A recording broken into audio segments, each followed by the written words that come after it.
And joining us now is former FBI special agent and MSNBC national security analyst Clint Watts. Good to see you, Clint. So Axios reports that Israel objected to the Trump administration's direct talks with Hamas, noting Israel found out about it through other channels, not from U.S. officials.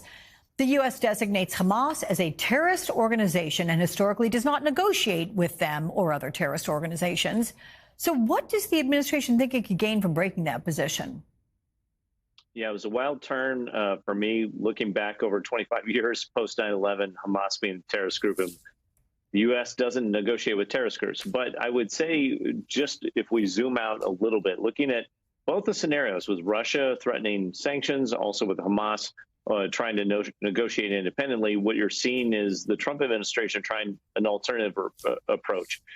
Whether you like the positions or not, they've come in with a totally different prescription for how they want to negotiate with everyone, going bilateral then multilateral with a lot of different entities and trying to push and pull on both sides. Interesting approach. The challenge of the Trump administration to the Biden administration was the Biden administration stuck with a national security establishment that was very traditional over many, many decades. They're trying a new approach. Now, whether that will make any meaningful gains or not, I think it is to be seen. But I think it's a different approach that we're not used to. If I've been on air with you, whether it was Bush, Obama, 20 years ago, we wouldn't see an approach like this. It would be quite consistent, actually, with most of these countries.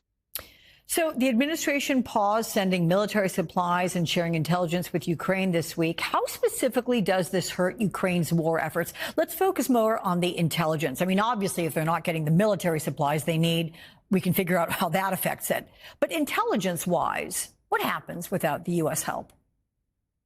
Yeah, I think Ukraine becomes very limited to whatever is mostly what we would call tactical or operational intelligence on the battlefield. Things that they know, maybe a little bit of regional intelligence, but on a grand scale, not really understanding what Russia's doing or vis-a-vis the allies and partners. A lot of the intelligence that was coming to Ukraine likely comes from a mix of NATO, the EU, and the U.S. being the dominant player in all that, much more, capable, much more types of intelligence that would go to Ukraine. So it would limit things like broad-based targeting, understanding situations on the battlefield, puts them in a much more defensive posture and really relying only on the sensors that they have. Just looking forward, that would really handicap their ability to really take on any sort of more aggressive action like we've seen over the last 6 months vis-a-vis Russia. All of this seems to be a play to try and get Ukraine to the negotiation table. Have the tariffs sort of claims by President Trump on the Russians, same thing on the Russian side, trying to really force a peace agreement in a very rapid period of time. Yeah, let's face it, Russia could become more aggressive as the winter weather wanes. I mean, that would allow them to step things up. Let me get to what NBC News and some others report, and that is that Defense Secretary Pete Hegseth halted offensive cyber operations against Russia.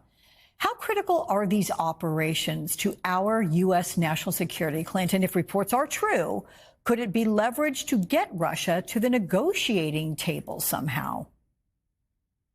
It seems that is the strategy, Alex, is to remove some of the pressure against Russia in hopes that it would bring Russia to the negotiation table. This is a quest and a campaign promise of President Trump to first 100 days in the war, Russia-Ukraine. Now, just knowing Russia, having worked on it for a very long time, that is not likely how Russia will interpret it. Instead, they would see that as a concession and a concession in the lead up to peace negotiations. Two parts of the battlefield in Ukraine. One is on the ground, the physical kinetic war that we see every day. Second part is in the air and online, which is a mix of missile attacks, air attacks, and cyber attacks. And if this is the signal to Russia, their standard strategy for any negotiation is called maximum pressure.